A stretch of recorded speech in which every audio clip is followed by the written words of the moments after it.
Bonjour tout le monde.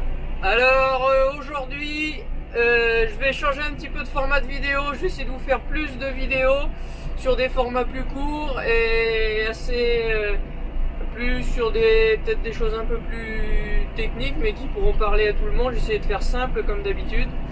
Donc aujourd'hui je continue dans les choses on va dire anti-sécheresse.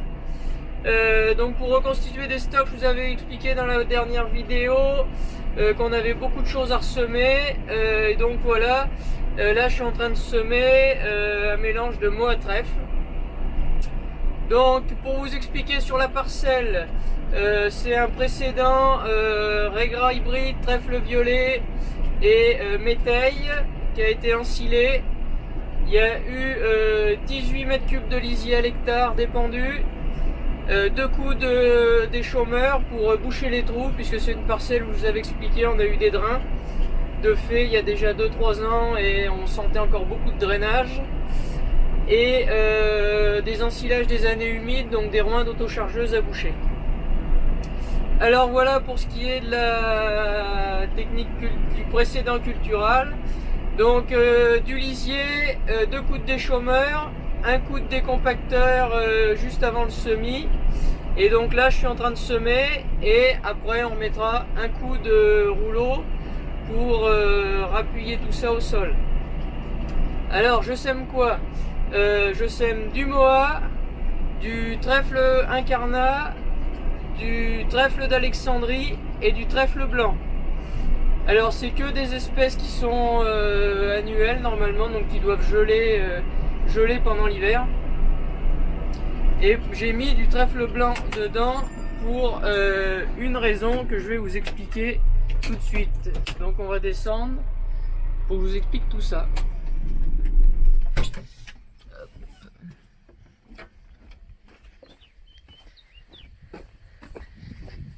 Alors pourquoi du trèfle blanc là-dedans? Alors en fait c'est une parcelle qui retourne en céréales, donc l'idée ça va être de semer après notre céréale en direct dans le trèfle blanc. C'est ce qu'on appelle un semis direct sous couvert vivant. C'est un petit peu sur quoi on va se diriger, je pense, sur notre exploitation. Donc on va faire des essais pendant 2-3 ans.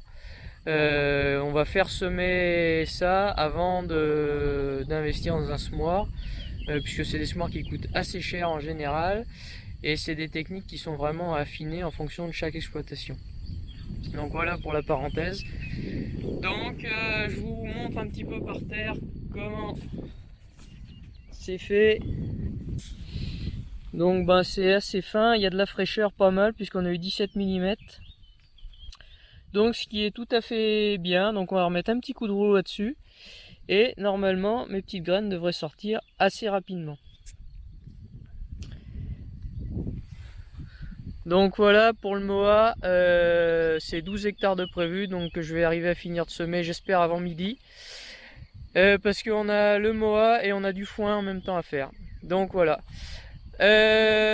Voilà, donc l'objectif c'était de vous faire une vidéo en moins de 5 minutes. Je vais y arriver puisque j'ai le temps qui défile devant moi.